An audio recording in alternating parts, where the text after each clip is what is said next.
So before I forget, a couple of announcements. So the homework, those of you who submitted it early before the due date, I usually take, the TA does the correction, Kamalesh, but I do usually quickly glance over to see if there's any blatant errors. If there are any mistakes that I find, I'll usually let you know in the comments of the homework. And you do have the option of correcting it and submitting it before the portal closes. There won't be any points detected if you make the correction. Right, so do go and check the comments if there are any comments. There is still one more day left before which the portal will close. So if you can correct it and submit by then, that should be absolutely fine. I do have a discussion page for every week on Canvas. I don't check the Discord page. There is a Discord page that I posted a link to. You are all welcome to use, help one another. But I don't check that often. So, but I do check the discussion page on Canvas. For every week, I'll create a discussion page. Anytime I go over some examples in class, I usually go post a link that you can go and check out. Or if there's any paper that I refer to, I'll provide a citation there. But even otherwise, you're welcome to post any question that you had. You didn't get an opportunity to ask in class. You're welcome to share it, or you find something interesting online and you want to share it to the class. Go ahead and post it on the discussion thread. Right? It doesn't have to be week specific. As long as it's anything related to the course, you're welcome to post it. Finally, the surveys. The last time I put a survey, most of you participated. There were like 3 or 4 of you who didn't complete the survey. I do take a look at each and every single survey response, right? And I do modify the course based on every single person's requirement. So do go and complete the survey. There usually people give nice suggestions. One of the suggestions was that I could use chime in for in-class participation, but that would not be feasible because I don't have like a structure in the class. I just randomly spew whatever comes to mind. I just try to cover some of the critical topics that I need to cover for the course, but otherwise it's just free range. So it's pretty hard to create questions beforehand to ask. But and the second purpose, I don't want to do that is I want you all to get comfortable and ask questions and voice your opinions. There are no wrong answers. There are no wrong questions. So I want you to get as comfortable as possible. But just to give you a perspective, last time we had in-class participation, there were a couple of hesitant students, but everybody ended up getting 100% of the in-class participation. Right? So even if you have missed a couple of points at the beginning, that really doesn't matter. I'll put up polls in the end towards the middle of the semester, quizzes on Canvas that you can take instead of in-class participation. But if you just participate, you don't have to do the quiz, right? It saves a little bit of time for you now. Just one question, spend a minute, and you don't have to spend 20, 30 minutes later in the semester. Okay, so with that, let's get started. Anybody have any questions? So if there's no comments on the homework, does that mean like everything was good or? I know everything as far as I could see is good. Okay. I just do like a minute glance at the max. If there's any obvious, like if there's a graph missing or something that I notice, I'll let you know. But if there's some mathematical mistakes, that is not something I can catch in a minute. Yeah, sure. Okay, thank you. But yeah, the lenient, I've told the TA to be lenient in his grading. He's a pretty nice guy, so if you feel like too many points have been detected, just call him and I'll give you the point. Otherwise, just come to me and I'll give you the point. But yeah, as long as you do honest effort and you're honest with the concept, I'm willing to give the full point for the homework, even if you get something wrong once in a while. Okay, so any other questions? All right, so last class, we were looking at the power converter that we used to create our DC voltage or as well as AC voltage or to control the motors that we had on the table when we did demo last week. And we started off with a very simple architecture where we had a power supply DC voltage and a mechanical switch and some RL load. And we saw that if we close the switch, we would have some current increase in the load. But the problem with this structure that we have is that we cannot open the switch when the current is flowing through the inductor because there would be a huge LDA by dt, which would then damage both its device as well as the inductance that we have. Right, so there are 2 solutions to it. Donovan pointed one of the solutions, why not open the switch slowly, right? But we will address that reason why we want to switch as fast as possible in this lecture when we analyze the Fourier results. So we want to go to higher frequencies. So we want to have the switch turn on and off fast. So the only solution in that case is to provide some pathway for the current to flow through when the switch is opened out.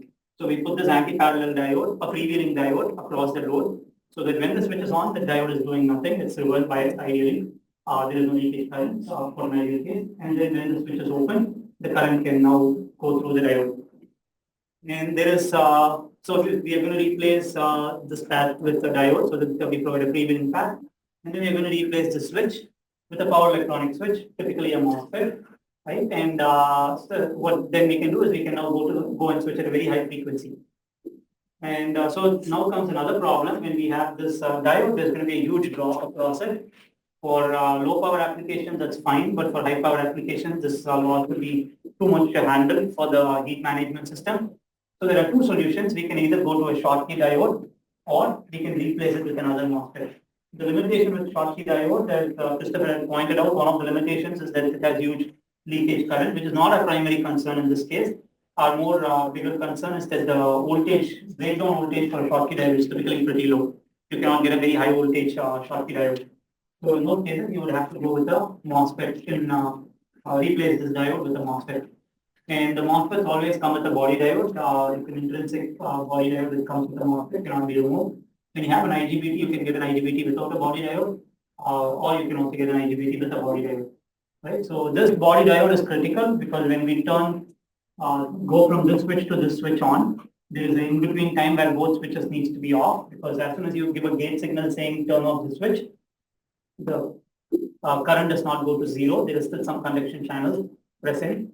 And in the time you can't turn on the bottom switch. If you did, you'll create what's called a shoot-through condition where you'll short the DC power supply. So you have to wait some time. During that time, the body diode is conducting. So the body diode is very critical. And we still haven't addressed the question Rachel had asked, what is the purpose of the body diode on the top? It is intrinsic part of the switch itself, but for now, for this topology, we are not using this body diode in any way. All right, when we extend this topology, we'll look at how this body diode will become very critical. All right, so anybody have any questions so far? Yeah. Just a hypothetical, what would happen if you had one switch in this? Would it Sure. just not work? You mean just the switch and no body diode? Yeah. So that would go back to this original case, right? So when we open this out, LDI by dt would be very large. Okay. So in case of a power electronic converter, let's say this is carrying 10 amperes current. This is switching at about 200 nanosecond, and let's say this is 1 millihenry. So 1 into 10 to the power minus 3 times 10 divided by 100 times 10 to the power minus 6. Right? That's the time period which 100 to 200 nanosecond is a reasonable time period which over a MOSFET will turn on or turn off. So you can see that this would end up becoming, if my math is not too wrong, that would end up creating a voltage of 100 volts across the switch, right?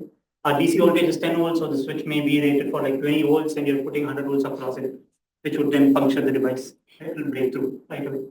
So that's the problem. So we do need the additional conduction pathway. Either make it a switch or make it a diode. Any other questions? So then we were trying to analyze this using our Fourier series, Fourier transform, Fourier series, sorry.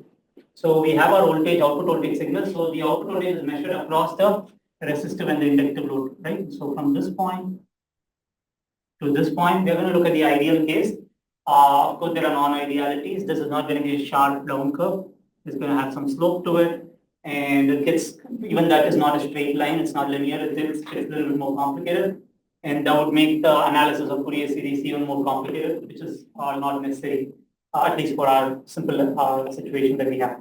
So we're going to assume a very ideal curve, where when we turn the switch on, the voltage goes to 40 volts. And when we turn the switch off, the voltage goes to 0 volts, ideal again. When we turn the switch off, it won't be 0 volts, it will end up being negative because of this diode drop that we have here. Right? There's going to be some voltage drop between the diode about 0.3 or 0.4 during that time, sorry, 0.7 volts during that time. And when the MOSFET itself conducts, that will drop some voltage across it as well, lower than the diode, but it will still drop some voltage. But for our case, ideal, we can assume it to be a plain zero. And we said that if we have a repeating signal,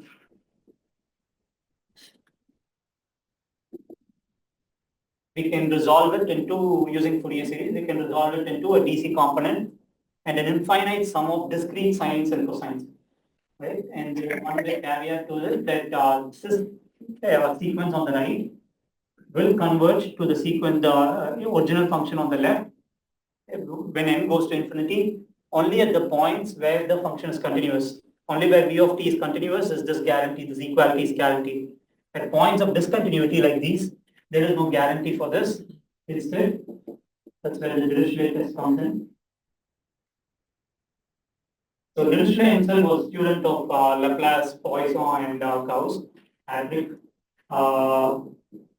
So Dirichlet test puts the constraint that if there is a discontinuity, then this result, whatever comes out from summing up to infinity, right? They would have this odd-looking shape. At every single point here, it will converge, but at these points, it won't converge. Whatever is on the right-hand side compared to whatever is on the left-hand side. The only thing that's guaranteed is if you take the mean of this and the mean of the original signal, they both will be at the same value. So that's the only guarantee that Fourier and Dirichlet condition gives at those points of discontinuity. Right. So we will go forward and try to figure out what each of these components are. You can open a math textbook and it'll give you the formula for how to get A and B and DC component. But looking at those formulas are useless because again, you won't remember it, you'll definitely forget it. So it's easier to understand what the underlying theory is, therefore you can derive it every single time you need it. Right? Anybody have any questions so far? Okay. So what we are going to be doing is to first get the DC component.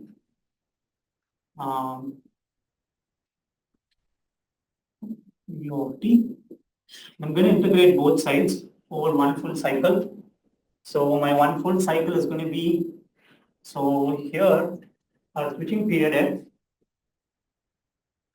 switching frequency is given by 1 by t PRD. Right? So I want to integrate from 0 to t PRD. And then we have the formula that 2 pi r is equal to omega. That implies 2 pi by 1 time period is omega. So our time period is just omega by 2 pi. So when we have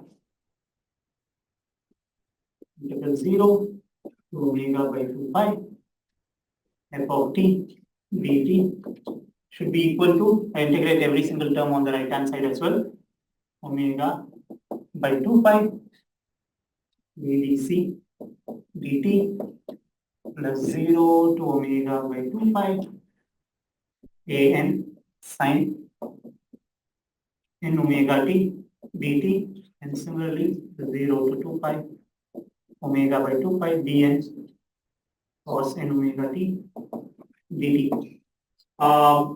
What is this term going to come out to for any given n?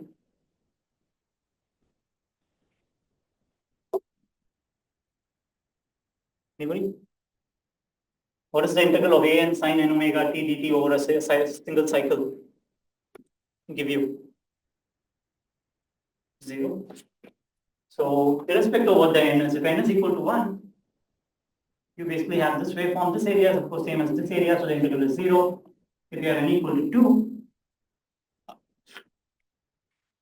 right, you have the same waveform compressed and repeating twice in the cycle. So this area equal to this area equal to this, and so on and so forth. Irrespective of number of n's, you're always going to get this term 0. Same happens with cos as well. Right? It's just phase shifted by 90 degrees, but the waveform does complete one full cycle.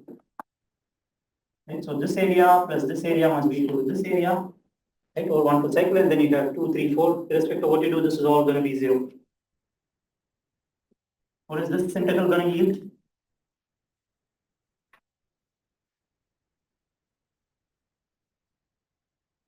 Very simple integral. Just a constant, right?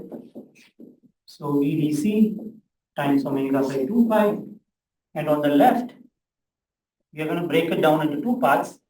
The first half of it, so I'm going to, in this class, I'm going to analyze this as 50% of the time, this as 50% of the time. I'm going to do the easy case. In the homework, I'm going to give you the difficult case of where this duty cycle is different, but I'm just going to assume it's equal in this particular example. So one half of this time period, my value is going to be 40 volts.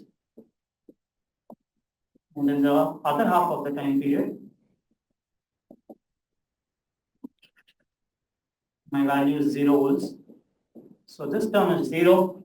This term is just going to be 40 times omega by 2 pi divided by 2. That ends up giving you, so omega by 2 pi on the left, omega by 2 pi on the right cancels out. So you end up with a VDC value of 1 by 2, 40, it gives you 20 volts. Right? So in any case, you can just write it as a generic as the duty cycle that we choose times VDC, and we define duty cycle itself as T on divided by T period. So how do we find out the AM coefficient? Yep, Thomas. Isn't frequency omega by 2 pi? Your T period is omega by 2 pi. Oh, sorry.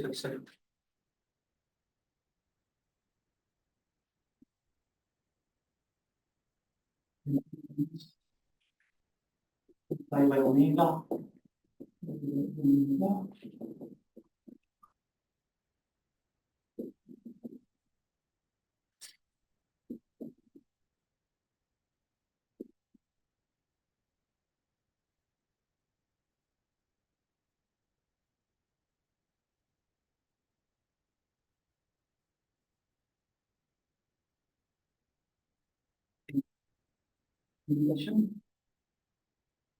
Right, so how do we find out this AM coefficient? We saw that last class towards the end of it.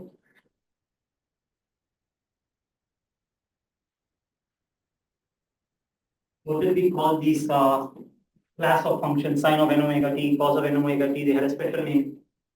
Those family of functions. Orthogonal. Orthogonal function. So what is the property of an orthogonal function? You multiply it by like another one with a higher, like, I don't know what the word is, but like a higher multiple of the frequency, Right. then the integral will be 0. Perfect. So these fall under the category of orthogonal function. And the property of an orthogonal function is if you have sine n omega t, sine m omega t over one cycle, or one fundamental cycle, this value is always going to be equal to 0 if n not equal to m. It is not just the case that m must be greater than n or anything. It can be any value. This can be 3, this can be 1, this can be 1, this can be 3. As long as they are different, this integral is going to be 0. As long as they are not different, as long as they are the same, that integral will definitely be non-zero because it's going to be square of a trigonometric sine or cosine, which is always greater than 1, so the integral is going to be non-zero. So what we are going to do is, let's say I want the AM coefficient. Let me start with a very simple case. I want to find out what A1 coefficient is going to be. So how do I go about doing this? I take the original function f of t, or v of t in my case, u of t, and I multiply both sides by sine omega t.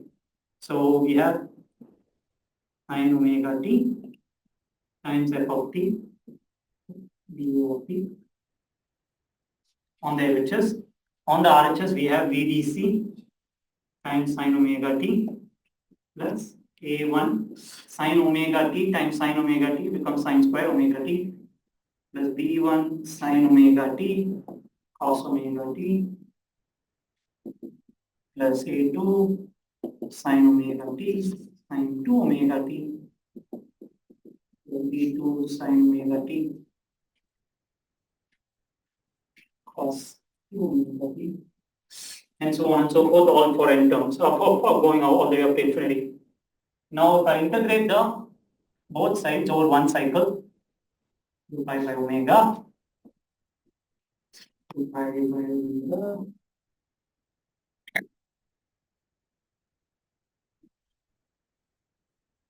for every single term. What is this term going to give me? The first term of the RHS? 0, because it's a constant. You're integrating sine over a cycle. We already saw that it's going to be 0. What is this going to give me? Integral of sine omega t sine 2 omega t over a single cycle.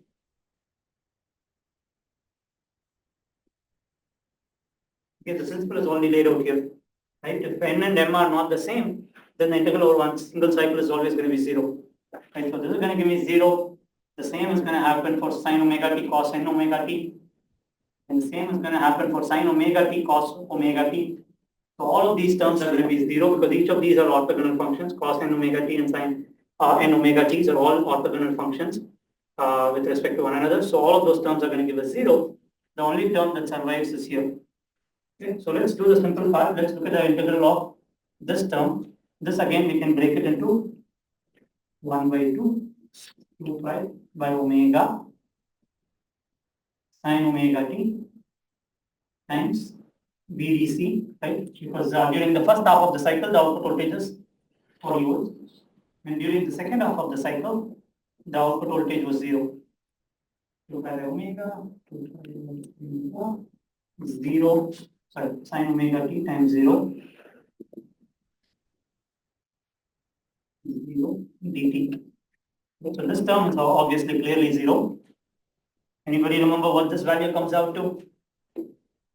We've done this, this is the third time we're doing the same integral. What is the integral of sine over a half cycle? Over a 1 full cycle, the integral of sine is 0. Over half cycle, you all have done this in the homework as well when you found out the energy, right? For the case where you went from 0 to pi, lifting the weight. What is the value of integral sine come to for a cycle? Half cycle? 2/2. Or Root 2/2 or 0.637. That was one of those. did you get root 2? You should have gotten 2. Because over a quarter cycle, the area under the curve is 1. Over a full cycle, the area under the curve becomes 2. If this omega was 1, or omega that's not equal to 1, the answer would be 2 by omega. Right? So this is a useful integral to remember. We'll look at it. The same integral keeps coming again and again when we look at torque derivation for a motor, flux derivation for a motor. When we do inductance derivation, the term keeps occurring again and again. I have a quick question back a bit. What is T on over T period equal to? What's that symbol there? T on or T period duty cycle D. Oh, okay, thank you.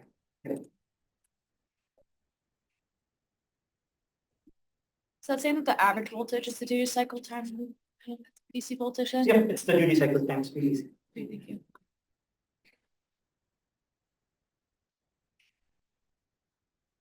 So that's just a definition for duty cycle. So this is the same. And the range for duty cycle is between 0 to 1. So 0 means the bottom switch is always on, the top switch is always off. 1 means the top switch is always on, the bottom switch is always off. And everything in between, we are doing what's called pulse width modulation. So was our final answer for A1 just 2 over omega Still No. fine. at the bottom there? Is that what that? What do you think about this one? Yeah. Yeah, Integral of this over 1 full cycle will be 2 by omega times 40. and So- that's A1, Was it? and that's equal to A1. No, that's not equal to A1 because A1 has sine square omega t that we still haven't integrated. Okay. So what is that on the bottom equal to? What are we equating that to? So this is basically the, let me write it on that side of the screen. So when you integrate 0 to half cycle sine n omega t dt, this result is going to be 2 divided by n omega, right? And then another integral that's useful to remember over 1 cycle, full cycle. So if you do the first integral over a full cycle, the result is going to be 0, right? So let me write them down to n omega t dt. This is obviously going to be 0 because it's full sine. And then the same if you do 1 cycle, sine square n omega t dt. You get pi over omega. Surprisingly, it's independent of the n term that we have within the bracket. Right? So what we have there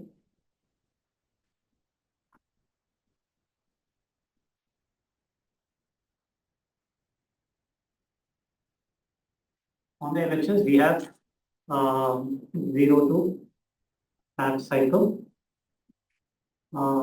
sine omega t dt, and I can pull the 40 term outside, is equal to A1 is still a constant coefficient over 1 cycle. The other half cycle here disappeared because this 40 became 0 in our voltage, right? So I'm not ignoring the other half cycle by any means.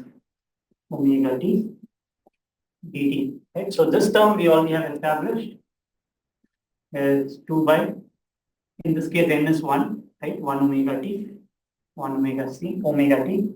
So 2 by omega, and on the outside we have 40. So 40 times 2 omega equal to a1 times pi divided by omega, omega cancels, a1 equal to 80 by 9. Right? Hannah, is it clear? So we can repeat the same thing for, let's say, another coefficient. Let's say instead of 1, I put n here, right? This would become an, and this would become sine square n omega t, right? So we have an n factor here that comes into our equation. On the right hand side, there is no n. Irrespective of what n you have, that always ends up coming out to pi by omega. Again, you can just go online or Google, just go search Mathematica Online Integrator. You'll get a tool that you can just directly plug in all of these values and it'll throw out the value. Right? This is a very simple derivation to do. You can do it by hand too, but why waste time? So computer can give you the answer right away. And homework exams, you can always use any online tool available if it makes your life simple. So it's going to be 80 divided by n pi for any particular n. There is a big caveat to this, where n belongs to all numbers. Right? If you try to do this for even numbers, the first one, n belonging to all. If you try to do this for even numbers, that integral will come out to 0, as I will show demonstrate quickly in a second.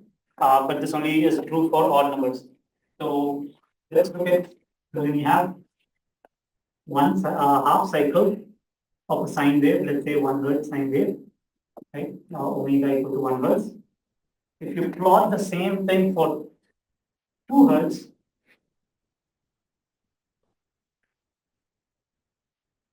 the magnitudes must be the same, but that's going to be the curve for 2 Hz.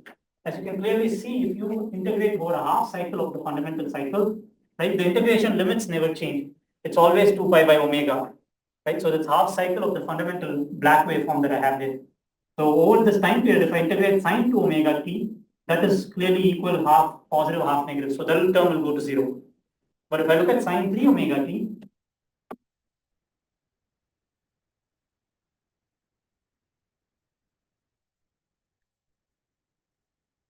right, over this half cycle, so let me draw that portion alone.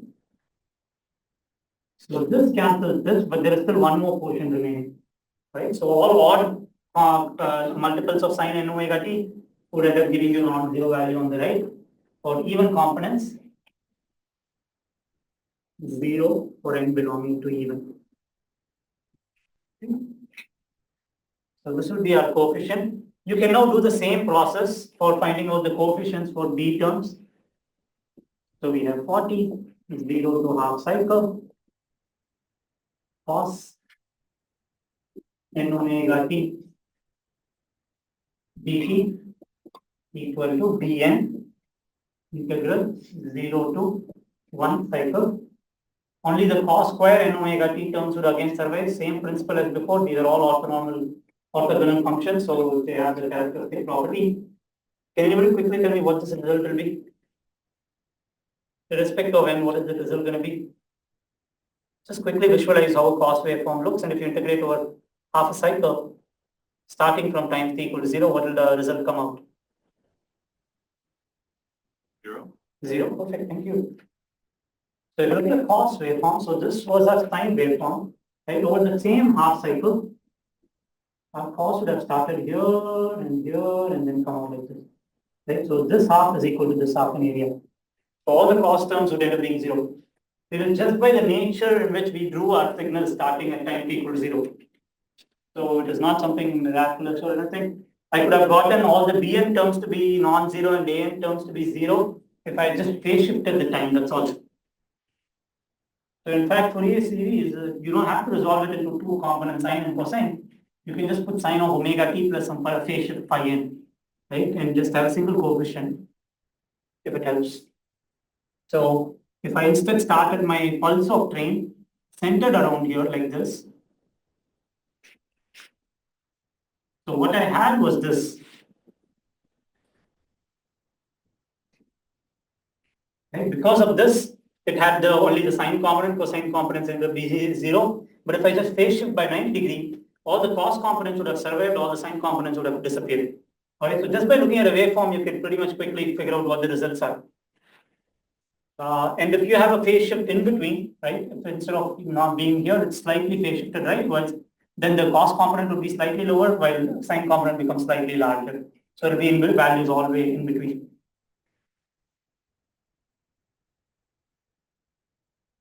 Anybody have any questions? From what you just erased, actually, why, why are you allowed to multiply both sides by sine omega t, like the integral, to find a1? Why am I allowed to? Yeah. As long as I multiply both left and right by the same function, that is absolutely fine, right? The what? As long as I multiply LHS and RHS by the same function, I'm not changing anything there. Okay. Right? Again, there is a caveat to that, as long as the function isn't uniformly zero everywhere. Right? If it's a non-zero function, it can have 0 points every now and then, but uniformly, if it's non-zero, then you can multiply a function on the given function by a function on the left and function on the right, the equality would still hold true. Okay. The only reason I multiply that because I'm using the property of orthogonal functions. Right. Which is that if I integrate it, then all the other terms will disappear, only one of the terms will survive, which will make me possible to solve the coefficients that I need. Right? But I'm not violating any mathematical rule by multiplying both sides. As long as I multiply the same function on both sides. Okay. Any other questions?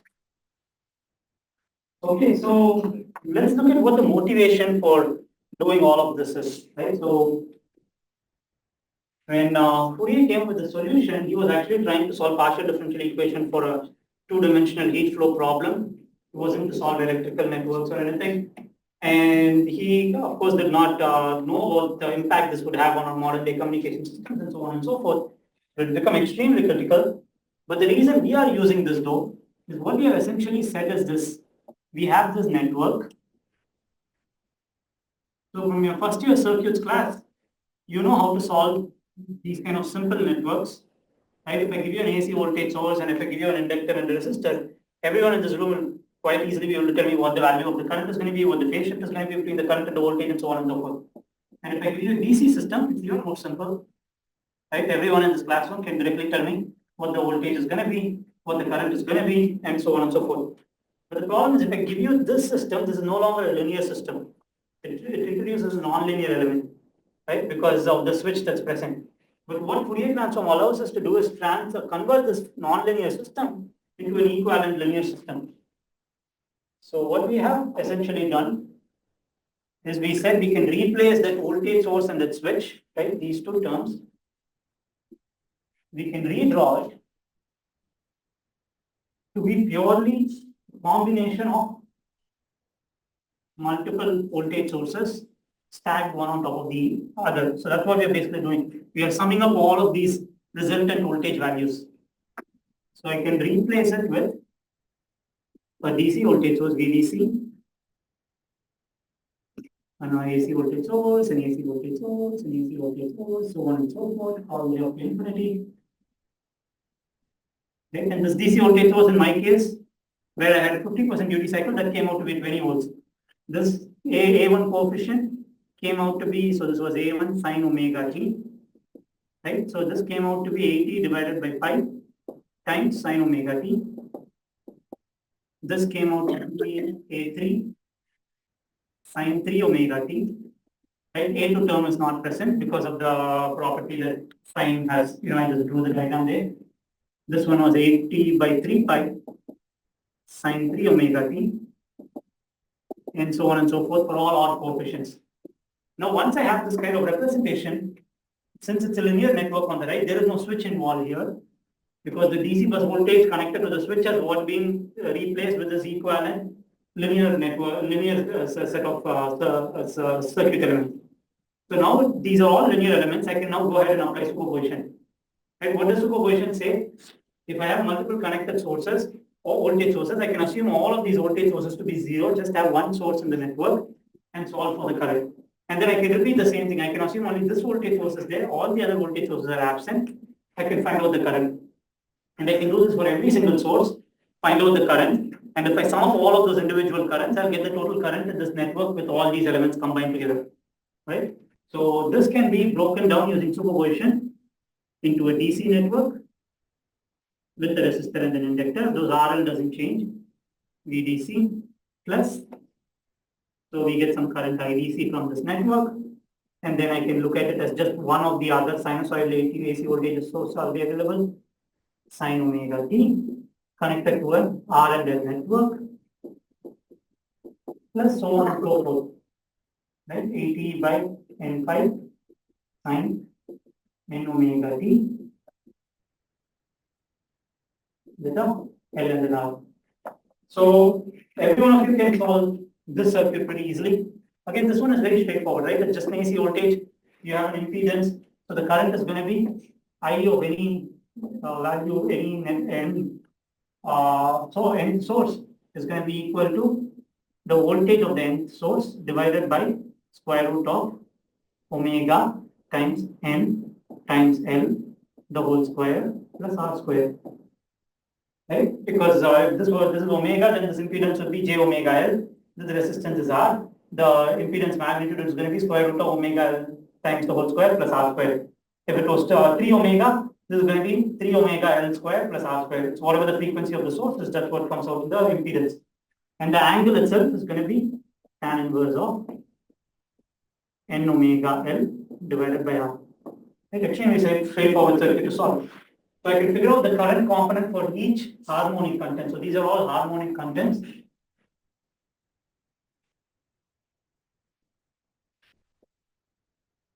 Harmonics. The only thing that is desired is this DC voltage.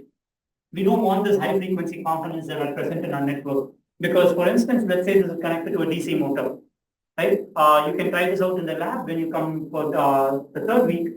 Instead of giving a DC voltage to the DC motor, try giving an AC voltage to the DC motor. You can do that, nothing will happen. It's just that the motor speed will start to go back and forth, back and forth. You can hear different frequencies. As you keep increasing the frequency will also increase as you're going across the piano key. Right? So, and that is going to be problematic. You don't want the speed to vary like that. You want the speed to be constant. You only want the average DC value to come out of the converter. All these other components are not preferred, but it's still existent. Right?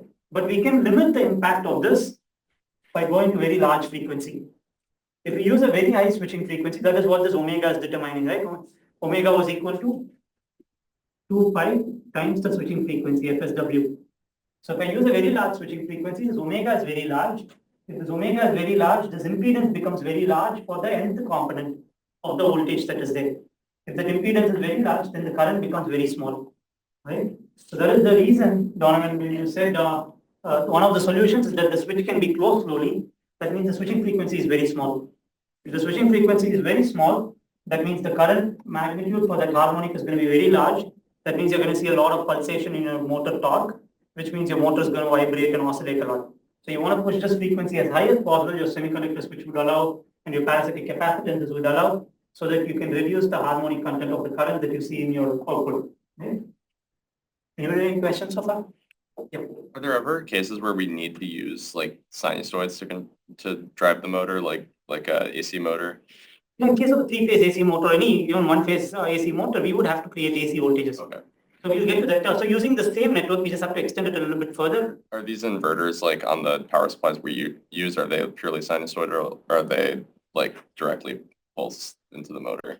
Directly what? Like are they just like pulses or are they? They are pulses. So ideally what we want to have is take this voltage, give it through some kind of filter and then give it to the motor. But that, as we'll see, is not necessary. So in the case of the blinking experiment, right? Or even when you have these LED lamps or something, the dimmable lamps in your house, LED lights, those are actually giving train of pulses. They don't put it through a filter before giving it to the lamp. It's because your eye cannot see those higher frequency components. So if these frequency components are large enough, your eye cannot see it. So you don't use a filter and base components on it. So same happens with the motor. If you push this frequency component large enough, this inductor capacitor impedance becomes large enough that this current would be so small that the motor doesn't feel any effect out of it. Right? So there is no need to put a very expensive LC filter at the output stage to make it smooth. Yeah. So essentially, like, we're making a square wave with the switch, right? Yep. Square wave or rectangular wave, whatever. Yeah. Then that is like the harmonic contents of the square wave. The average of it is the DC and then the rest of it, the flickering part. Oh, that's the average, not the like raw. It's actually 40 volts. Yeah, they're all, the signal is 40, 0, 40, 0, 40, 0. Yeah, The okay. average of that signal is our VDC, which is 20 volts. So that's just all a Fourier representation. Yep. So the only thing that we want actually is this 20 volts. Rest are all things that just come out without nothing we can do about it. Right? But if we push the frequency very large, we can limit the impact of those harmonic voltages. By changing this frequency, you cannot change the harmonic voltage content. Right? Irrespective of whether you use 20 hertz, 2000 hertz, 5000 hertz, this component is always going to be the same, 80 by 5 times sin omega t. Right? For 50% duty cycle, with the 40 volts DC bus, irrespective of what omega you use, this voltage doesn't change. But the current caused due to that voltage is going to be a function of that omega. So the impact due to the current can be reduced. So then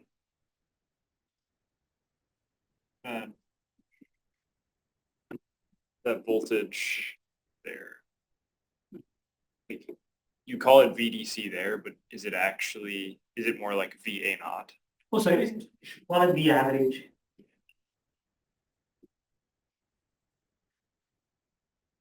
That will be the average voltage. So is the total magnitude of all the harmonics there just the sum of that Vn over the square root term?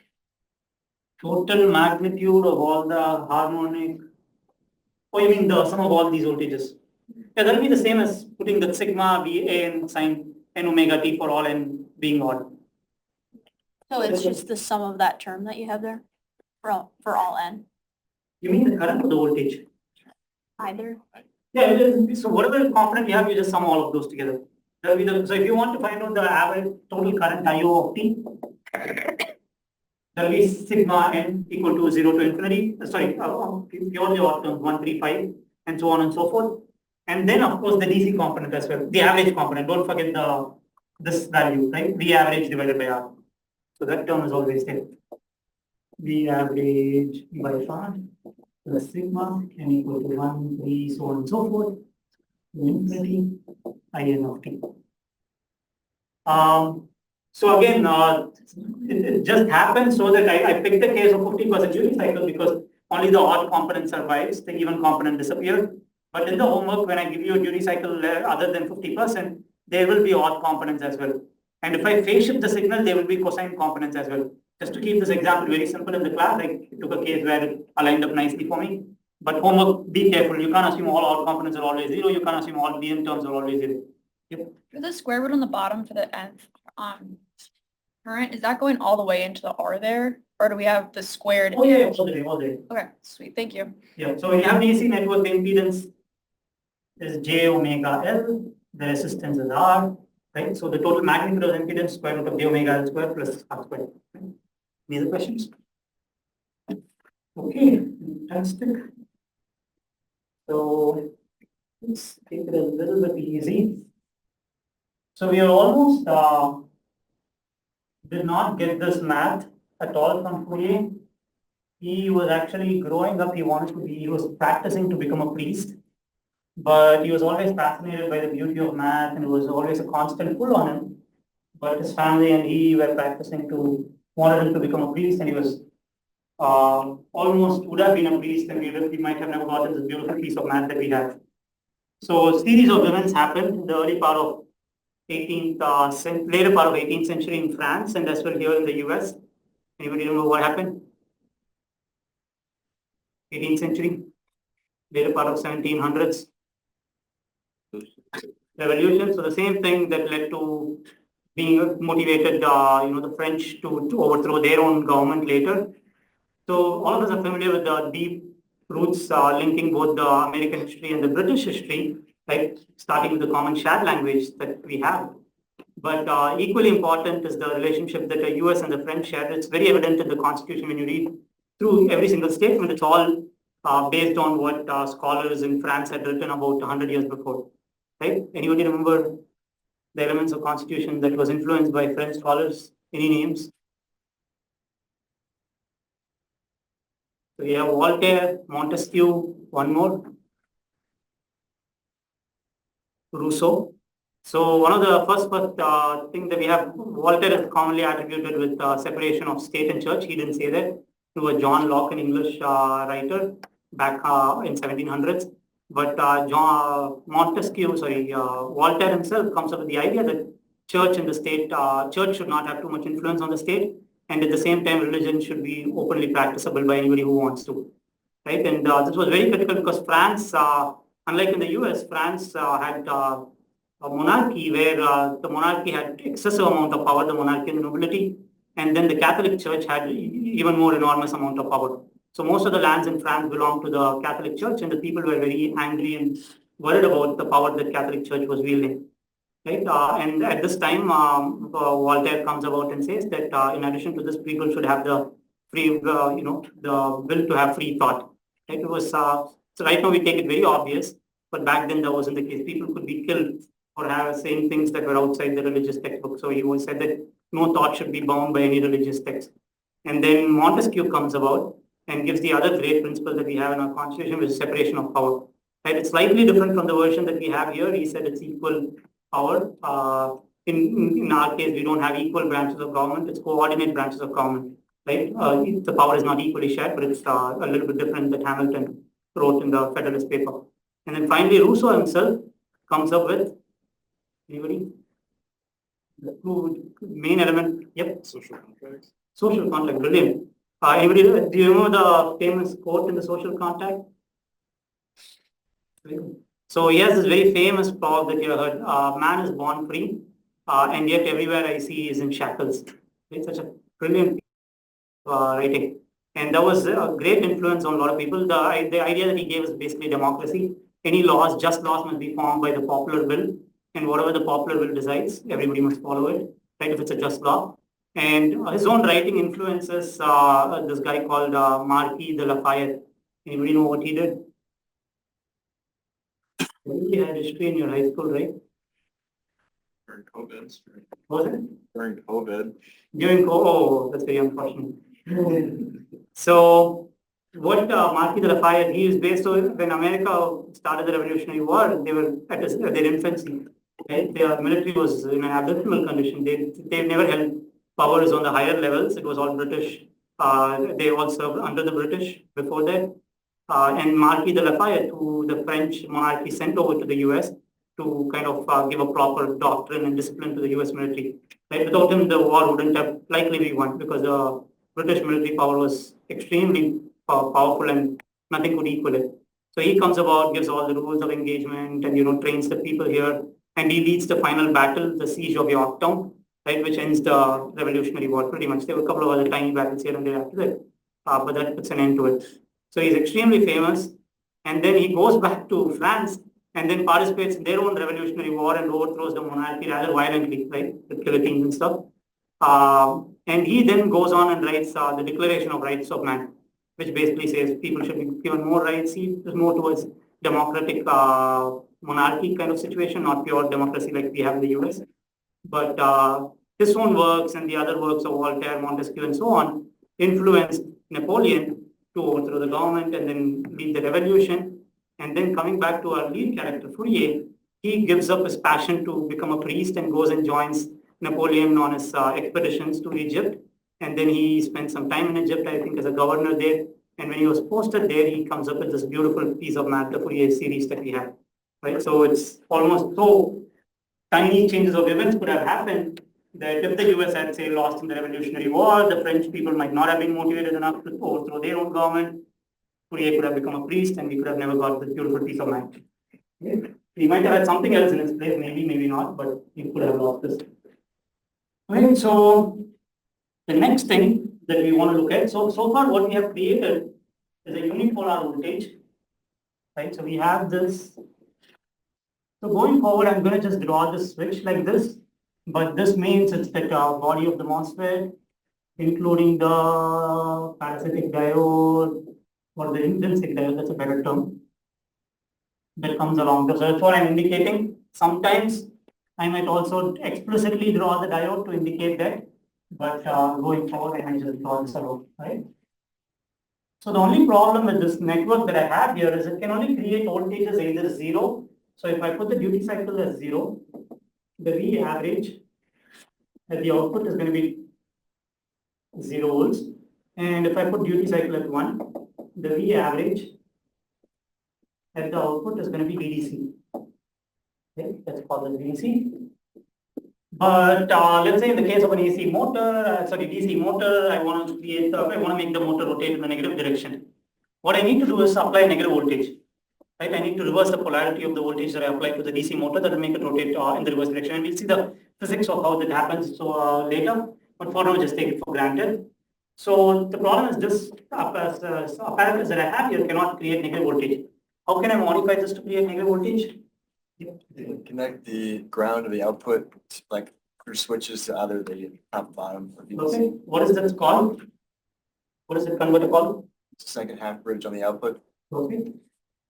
So another term that is usually given to this is a hedge bridge because it looks like a hedge bridge. Right? It looks like a hedge, and that's about it. People in power electronics are not very creative. They just add switches here and there and put a hedge or something to a name that's already existing. So now what can we do is we have switch A, switch B, switch C, and switch B. So if we look at the voltage as VO, as the voltage across the two terminals of the motor, okay, and I've defined VO as this polarity. If switch SA is on, that really means switch SB must be off. There is no other option. Right? This goes without saying. Whenever this is on, this is definitely going to be off because if I turn both of these on, you are shorting the DC bus voltage, which is a shoot-through condition, which will destroy the device power supply and everything in between. So, and then if I have switch SC is off,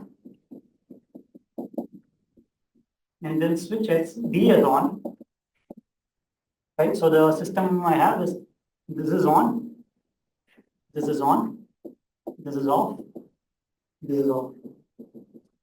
What is my output voltage going to be?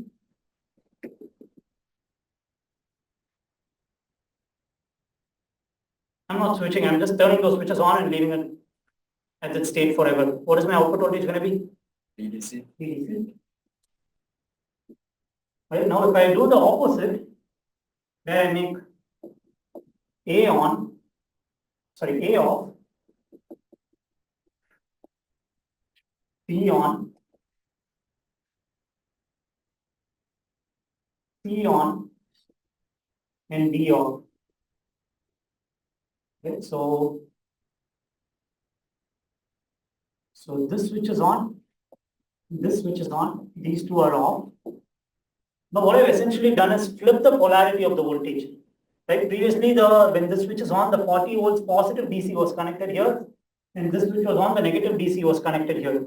But now when this switch is on, the negative terminal is connected to the positive DC bus, and the positive terminal is connected to the negative DC bus.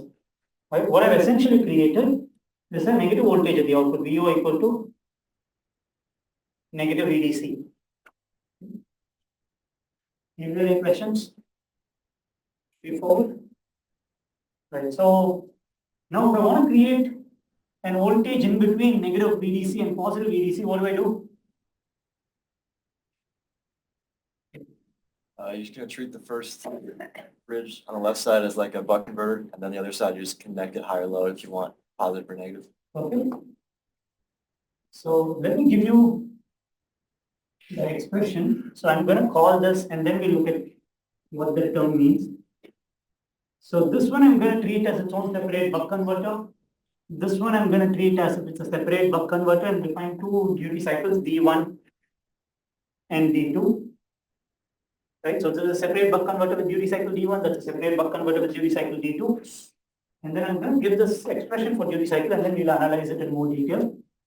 1 by 2 plus VO divided by 2 VDC and D2 equal to 1 by 2 times 1 by 2 minus VO divided by 2 VDC. So let's look at a basic case where I want my output voltage VO to be equal to 0 volts. So if I substitute output voltage VO equal to 0 volts, my V1 comes out to half plus 0 by 2 EDC, that's just 0. So duty cycle of the first buck converter is 0.5.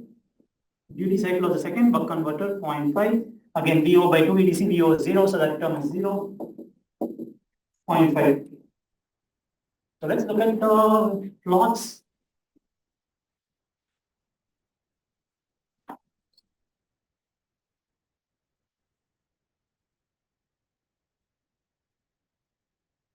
So this is the gate signal going to switch A. This is the gate signal going to switch B. This is the gate signal going to switch C.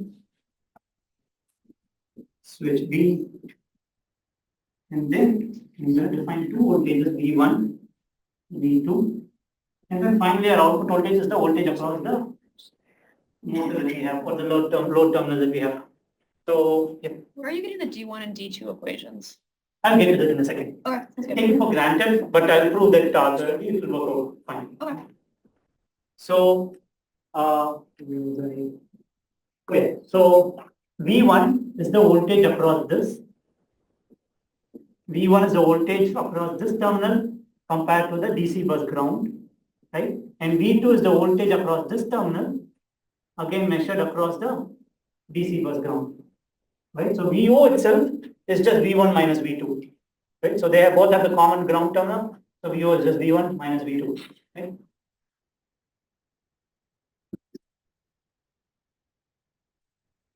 So if the duty cycle of the first switch is 0.5, that means switch A is half the time on, half the time off. This is the case we already analyzed. Okay, and this train of sequence keeps on going. What does the switch B waveform look like? Again, going forward, we are not interested, this is not a power electronic course, so we are always going to assume ideal switching. We are no longer worried about dead time or anything, we are going to assume we all go sharply up and sharply down, just to simplify our life. But when you learn power electronics, those assumptions would fail. Right? What is the waveform of switch B going to look like? Gate signal for switch B. Opposite way. Right? The complementary of it. So the way you would typically get this is take the signal, put it through an AND gate, and put some delay in between for the phase, the dead time, and that's how you'll end up getting this other waveform in hardware. What did you comment about the dead time for that? The dead time for it. So yeah, you remember how the reason for the dead time, right? Right. So when we have the top switch, so the drawing that I've drawn here as SWA, I've shown it as it's vertically downward, but it takes some time for the current to come down when the switch is turned off. So current through switch A. Right, during that time, switch B should not be turned on. So during this time, switch B must remain off, then it goes and turns on. So what we typically do is, so this should be the flow for the current, sorry, the current and switch B. It's going to rise like this, but this portion of the current goes through the diode, body diode, and this portion of the current is what will go through the switch once we turn on the switch. So you wait to turn on the switch until the current fully commutes from the first switch on the top to the body diode on the bottom. Okay. And the way you do that in hardware is take the gate signal coming from A, put it through a NOT gate. Right? That means if you had the A signal like this, you would get a B signal that's basically complementary of this. Right? But the thing is, you don't, as soon as this turns on, you don't want this to turn on. Right. So you just put like some kind of network delay. Oh, okay. Okay? So this would basically get shifted a little bit later. Because the capacitor has to charge, basically. Any questions? Right, so this will be our switch B voltage. Switch C voltage, since it's the same duty cycle as the leg one, it is going to have the same waveform as switch A. Right, so the same waveform as switch A. Interesting. And then switch D is going to be the complementary of switch C. So this and this in our case, you can just think of as pure NOT gate. This and this in our case, again, pure NOT gate.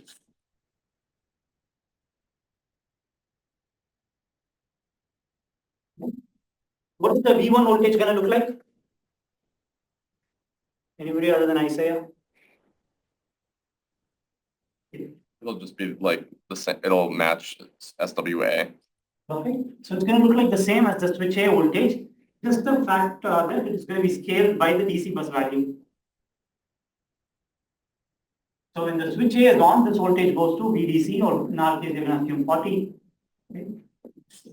0, 40, 0. And V2 voltage is gonna be same as switch C. Except again, it's gonna be scaled by a factor of whatever the DC voltage is. In ideal analysis that we're doing. What is the output voltage gonna look like? V1 minus V2. And that is going to look like 0. So VO is just V1 minus V2. So at every single point, these two voltages are exactly the same. Right, so I have created some ingenious apparatus to create 0 voltage. That is not our achievement. We'll try to get other voltages as well. Right, everybody clear on this part?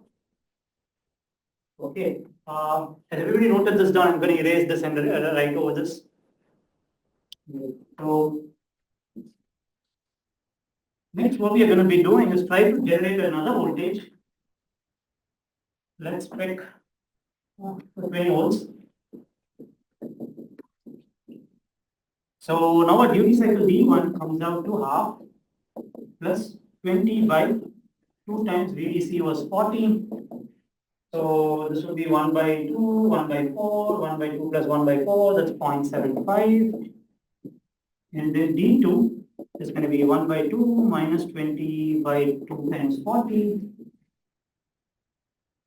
So that is going to give us 0.25, half minus a quarter. So now let's go ahead and draw the duty cycles. So switch A is on 75% of the time, right? Whenever I am using red for the second case. So switch A is on 75% of the time, or for just 25% of the time. On 75 of 25. On 75 of 25. Right? Switch B, on the other hand, is going to be complementary pair of this.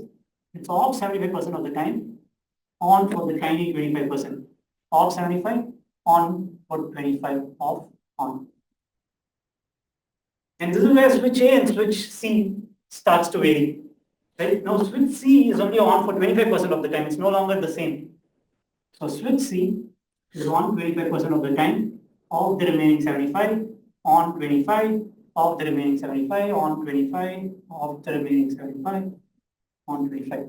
And switch D is the complementary pair of this. So when switch C is on, switch D is off. When switch C is off, switch D is on. So it's off for 25% of the time, on for the other 75. Right? These two, always draw them as complementary pair. Do not shift this backwards. Both of these cannot be on at the same time. Okay. So the voltage at V1 has to be the same as voltage as switch A. So we have voltage at V1. Oh, sorry, 75%. So 40, 75% of the time, 0, 25%. 40, 75%. 0, 25%. So on and so forth. And then V2 is going to be same as switch C, just scaled. Just 25% of the time it's going to be 40. The rest portion of the time it's going to be 0. So let me break it down into 4 segments.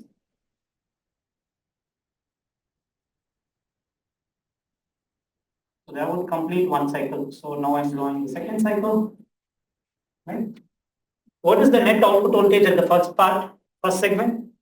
0. Second segment? 40. Third section? Anybody? 40 again? Because it's still 40, the V2 is 0, so we still remain at 40. And the fourth section, both of them are 0, so we go to 0. Right? And then this again repeats, 40 and 40, difference is 0, then 40, 0, 40, 0, you have 40 volts and then 0. Alright, so over one full cycle, we have equal portion of time where it's 0 and equal portion of time where it's 40. So what is the average voltage going to be? 20. 20 volts. So the average, the output average is going to be just 20 volts. Exactly the value that we wanted at the output. Right? So we can now do the negative offset. We can create negative voltage. VO is equal to negative 20. So this becomes negative, this becomes 40. So the first leg switches a little bit lower on time. The second leg takes a higher share of the voltage. That means what does the right hand side leg is going to have net average high voltage. The left hand side is going to have a net average low voltage.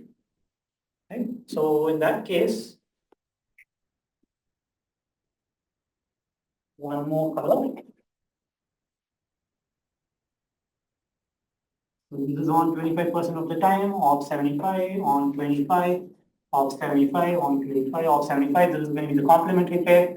Switch C now is on longer, 75, off 25, on 75, off 25, so on and so forth. This V1 is same as this, just scale by 40, V2 is same as this, scale by 40. So if I subtract this and this, I should get the output voltage. So in the first instance, I have 40, I have 40. So the value is going to be 0. What is going to be at the second segment? What is the output voltage going to be at the second segment for this case? Negative 40. Negative 40, thank you. So we have 0 here and then 40 here. So V1 is 0, V2 is 40. So V1 minus V2 ends up giving us negative 40. Okay, so we end up with a negative voltage here. And then the third segment, same thing. We have negative 40. Fourth segment, we go back to 0. So 0, 0, negative 40, 0, so on and so forth. And the average of this, of course, would end up being the average. And the output is going to be, it's going to be negative 20 volts, right? Yep. Isn't that equivalent to just switching the D1 at 50% duty cycle and then closing switch C? Yep, that's a very good question. So let's look at the case. So you want to close this switch permanently and then keep switching this at half value, right? So the problem with that is that would mean this would you can only generate negative voltages, but you can't take it to the positive voltage. Well, instead of doing like a duty cycle on both switches, couldn't you just, if I want positive, close switch D, if I want negative, close switch C? Yeah, that's one possible solution. That would reduce on the switching losses, but it would not give you the symmetry that we have in the equation. Right? Yeah, that is done too though. So we do have cases. So even in the case when we had 0 voltage, right? When we have 0 voltage, all we need to do is just say turn on switch C and switch B and D. Right? If we turn on switch B and D, that means we are basically shorting the output, which is 0 volt. Or if we turn on these two switches forever, this is shorting, which is 0 volts. There is no reason to switch it at half time on both. Right? It's just as the equation gives you a symmetry that is common irrespective of what voltage you want. There is no constraint placed on one switch being always closed or one switch being always open. Just plug the value into the duty cycle equation, you'll get a duty cycle, switch the duty cycle and you'll get your output. Alright? Or otherwise you need to make a decision whether based on if it's 0 volts, take these two off, or if it's positive voltage, keep this one on, switch this alone. If it's negative voltage, keep this one on, switch this alone. Right? So that's one problem that we have. Can anybody tell me what the second problem would be with that mechanism? I'm thinking also like the gate drive of switch C, since it's a high side switch, might be a problem. Could you repeat it, sorry? Like the gate drive of the switch C could be a problem, What? since you have to have a voltage that's above your switch node constantly. Yeah, but then that would be the same problem that you need to address in that case too, right? So whenever you switch the top two switches, you need to have some kind of isolation to get the voltage to the higher voltage. It doesn't matter the method that you're using. But if you're not switching at all, you wouldn't be able to like bootstrap anything. If you're not, yeah, if you're using a bootstrap driver, that would be a problem, right? If you're not using a bootstrap driver, if you have a dedicated isolated power supply coming from a flyback transformer or something that's powering that, that's not going to be an issue, right? But there is another fundamental issue to that. The reason we are doing that centered value, where we are centering this and switching around that, is so that all 4 switches are equally shared. You want to spread the thermal across all 4 switches. If you keep one of those switches always on, you're not utilizing the thermal capacity of the other switch. Right? You're focusing all the energy across the first switch loss alone, and then your thermal requirement have to be concentrated on that switch alone. That becomes a bit of a problem. By doing this symmetric switching, you spread the heat around for all 4 switches equally. Right? Any other questions? Why did we have like, or how do we know that switch C is like shifted from switch A and D switch from B? Like, How do we know that it's shifted like that? I mean, How do we know it should be? So that comes from directly putting it into our equation. So D1 dictates the duty cycle of switch A. D2 dictates the duty cycle of switch C. So in our case, the case where we want a negative 20 volts, we have D1 as 25% duty cycle, D2 as 75% duty cycle. Right? So starting with time t equal to 0, switch A is turned on and turned off after 25% of the time.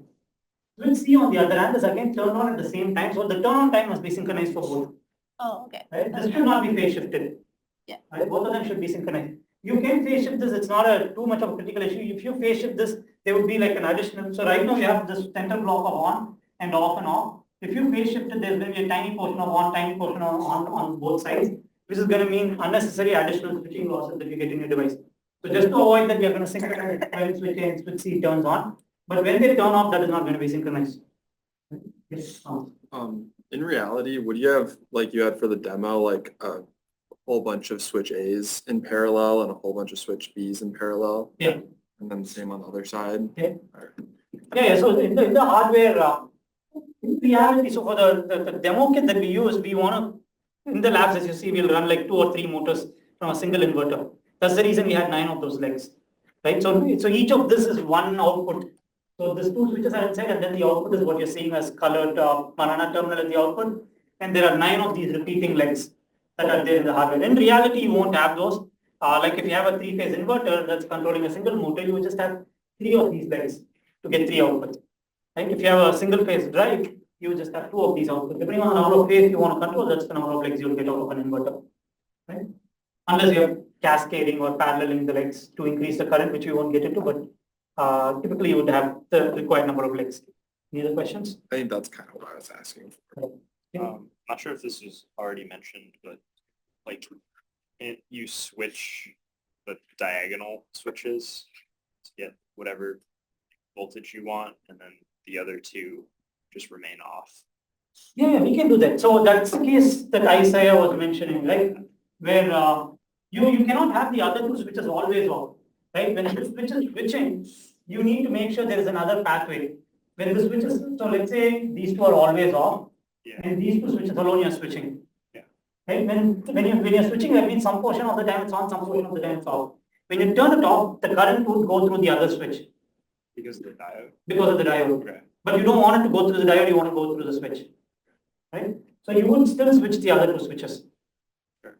Right? And even then, the other reason you don't want them to be in a single state, either fully on or fully off, because you want to thermal share the load. Right? Whatever thermal loss is happening on this switch, and this switch, and this switch, and this switch, you want to equate them as much as possible so the thermal management is easy. Right? So before we disperse one other, those of you who have another class or something, you can read, that's absolutely fine. So the question that Rachel had asked about the use of the diode on the top switch. So this is the case where it will become evident. Let's say we are having a motor here, which is we are trying to take energy out of the motor. Right? So initially when we turn the switch on, let's say the current is going like this into the DC motor, but after some point we want to recover the energy. The voltage is going to be the same polarity, but the current is going to reverse. Right? When the current reverses, whenever the switch is on, when you're transitioning from one switch to the other, same before when we had that time, the body diode would be the path through which the current would flow through when the current reverses. Alright, so the body diode is very critical in this H-bridge case. The buck converter case where we had unidirectional power flow going from the source to the load, the top diode was pretty much useless. But in case of an H-bridge with a motor connected where we have bidirectional power flow going on, we need that body diode on the top switch as well. Alright, with that we are done. We have one more topic to cover called Gibbs phenomena. It's a very tiny thing, we'll cover it on next Wednesday.